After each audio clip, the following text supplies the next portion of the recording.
what a shock. Andy. Wait, oh, look who's here, Kara. I can't believe it. What are you doing here? I can't believe it. You brought me here, Andy. Oh, that's right. So much for reality TV. So, Kara, tell us what's happening with All Things D, the conference, and kind of some next steps. Okay, well, as you know, we have our site up for about a year, a little bit over a year, and we've had the conference for 6 years now, which is hugely successful, quite lucrative, and we brought the website together with the conference, trying to create a single D brand.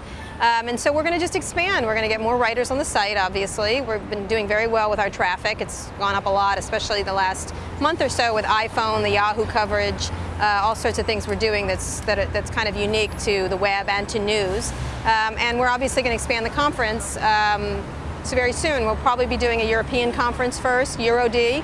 We're hoping to do these things called mini Ds, which are individual day conferences. We're hoping to do one in Washington probably about mobile, or it'll be topical as opposed to D, which is sort of the big executives come to be grilled by Walt and I. And then we're going to look into other medias. We don't look at ourselves as just an online media. We look at ourselves as not a multimedia company, but it doesn't matter where our information lives. We want it to live everywhere and to give quality information to readers with analysis and the high standards you've come to expect from the Wall Street Journal. So, Kara, as far as video being integrated properly into text reporting, is anybody doing that besides you and BTV? Yes, No, they are. No, they are. People are doing it more and more. I think they tend to do it in this sort of sit behind a desk report way. I think you need to get out there. That's my thing. I think everybody, it's not a shtick, but Walt has his thing, John has his thing, I have mine, we have more to come. We want to show different, you never really see me in videos. That's kind of like, here's the annoying girl who seems to know everybody, who goes around and pokes at various internet moguls. That's what I'm doing. That's what I do for a living, and I make a good living at it.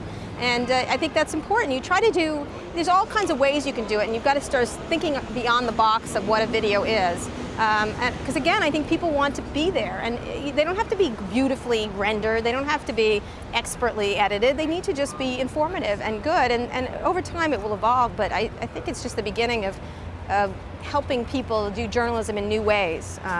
And again, I will stress, we keep the high standards of the Wall Street Journal and what we're doing there, because a lot of what's on the web is not so standardized, let's just say.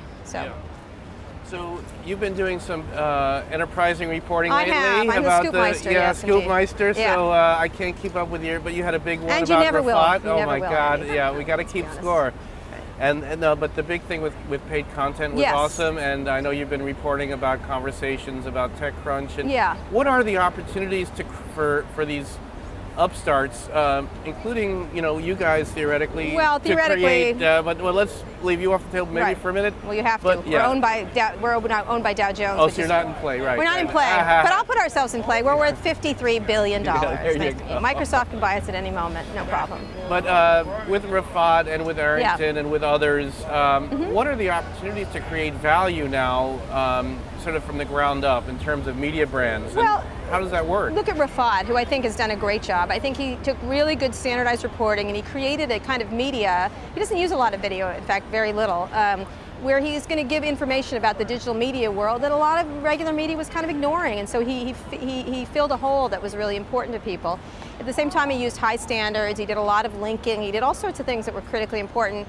And he's got a really valuable little property there. $30 million is a lot of money, and I know it's not a profitable business yet, but it has all these promising growth patterns to it.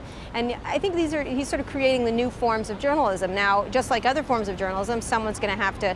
They have to make a lot of money at some point, all of these things, and they have to be, right now they're in those lofty numbers that the rest of the dumb Web 2.0 companies are in. And so the question is, can they keep up with these valuations? And I think a lot of them can, not every one of them, but several of them are really high quality and are deserving of being either bought or growing themselves into a new kind of media company.